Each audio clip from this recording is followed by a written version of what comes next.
তাহলে আওয়ামী লীগের ইতিহাস হলো গণতন্ত্র হত্যা করার ইতিহাস। তৎকালীন শেখ মুজিবের সরকার রাশদের প্রায় লক্ষাধিক নেতা কর্মীকে খুন করেছিল। তাহলে যদি আমরা আওয়ামী লীগের ইতিহাস বিশ্লেষণ করি, তাহলে আওয়ামী লীগের ইতিহাস হলো খুনের ইতিহাস। তৎকালীন আওয়ামী লীগের নেতারা মন্ত্রীরা সংসদে বলেছিল,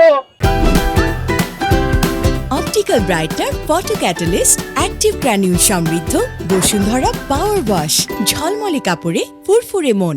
শেখ মুজিব বলেছিলেন যে সবাই পেয়েছে সোনার খনি, আমি পেয়েছি চোরের খনি। তাহলে আমাদের ইতিহাস হলো চোরের ইতিহাস। আমরা এই প্রজন্ম যদি বিগত 17 বছরের দিকে খেয়াল করি, তাহলে বিগত 17 বছর ছিল একটি লুটপাটের ইতিহাস।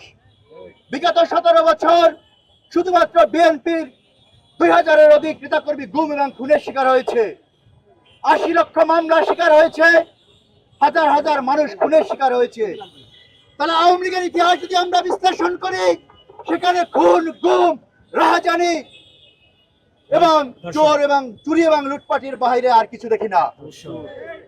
তার বিপরীতে বাংলাদেশে একটি রাজনৈতিক দল ছিল, শহীদ প্রেসিডেন্ট জিয়াউর রহমানের গড়া সেই বিএনপি, যারা বাংলাদেশের সকল সংকটে এই দেশের মানুষের আকাঙ্ক্ষাকে ধারণ করে এই দেশকে এগিয়ে নেওয়ার জন্য কাজ করেছে।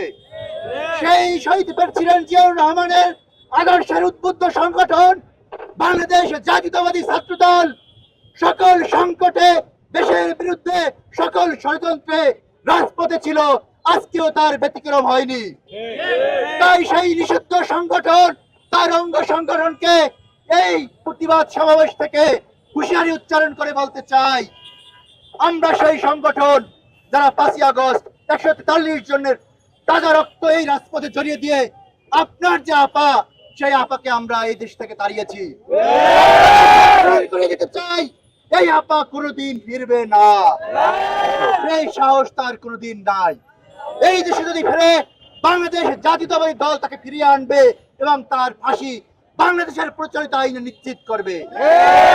সুতরাং আপা পালিয়েছে, তার মন্ত্রীরা পালিয়েছে, আপনারা এই রাজপথে নামার চেষ্টা করবেন না। সেই রাজপথে যদি নামেন, তাহলে বাংলাদেশ জাতীয়তাবাদী ছাত্র দল আপনাদেরকে আইনের হাতে সোপর্দ করবে।